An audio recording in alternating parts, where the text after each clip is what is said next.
I mean, you can't use the West Coast trip as an excuse not to win or lose games. So for us, we had to come in with the same mentality like we've always been the rest of the year, like what we did the 13 games before to get us on that streak, and we just came out and I think we got relaxed and kind of got a little complacent with what we were doing, and then our game showed that. So. Those two teams, USC and UCLA, two new teams to the Big Ten. Can you taste the difference? Is it a little different? Does it feel a little different playing teams like that? I mean, I think it's kind of tough because a lot of the teams kind of play differently, but for them it's a new level of competition for sure. I think it's might not be like as physical as some of the other games that we might play against in the Big Ten, but I can't really say it was too much different that I really could see within the coaching or play style. So. I got it. Thank you. The question is, as the schedule gets tougher, which it will, and then March and the tournament comes, little things matter. That UCLA game was a great example of that, wasn't it? Yeah, no doubt. We had so many things just slip that we haven't messed up on all year, like stuff on blobs. I'm sure coaches talked about it, turnovers, stuff like that. We're just doing stuff that we haven't done all year, and we can't do that if we want to win championships. So. But you guys, your jobbers aren't dragging today. I mean, it's 2 games, right?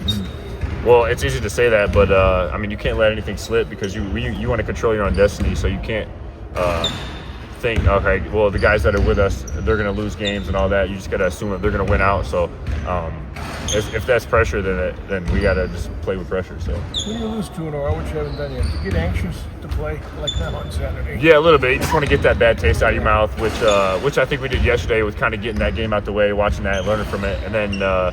I mean, that's the joy of the Big Ten is that you play basketball and the games are quick back to back, so you don't really have time to look too much about what you didn't do good. You got to move on. So that's what we're gonna do. You may have had your best game certainly in a while. You got help from the coach during the game. Do you feel like you're getting better? Yes, sir, for sure. I think that I'm hitting my stride where I've kind of understood what my job is offensively and defensively, and I'm just going to continue to play hard. So. Carson, 2 close games in a row out there too. Do you guys feel like you can benefit from like just learning how to play in that kind of game, that kind of situation? Yeah, I mean, sure. I think we can learn from everything. All the games that we play against. I don't think this was any different. I just think right now we kind of saw what happens when we do slip, and I think right now we've got to learn. The biggest thing for us is we've got to learn how to diminish that and minimize that as much as we can. Thank you. What are some of the things you might be learning after you kind of get punched in the mouth for the first time all season when in comparison you've been running off a bunch of wins before? Yeah, I think right now you just gotta figure out who our leaders are, and figure out how players deal with adversity. Some guys handle it differently.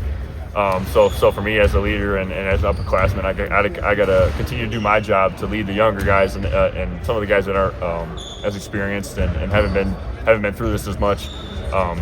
Just to continue to get them to play at a high level and not get too caught up in the last game or when they're not playing as well. So. Is it a bit of a relief to come home after being 2,000 something miles away for a while? Yeah, for sure. I think everyone kind of got a good sense of comfort.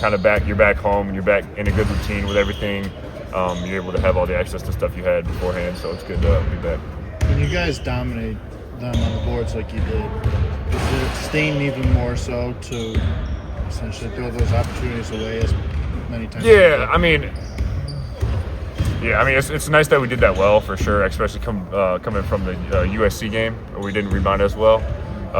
But then it just kind of exploits the other numbers that we didn't do as much with the turnovers and giving up blocks and stuff like that. I think it just opens eyes to that, as well as showing that. I mean, coach is happy that we competed and all that, but showing that we've got to do the other things right, not just that. So.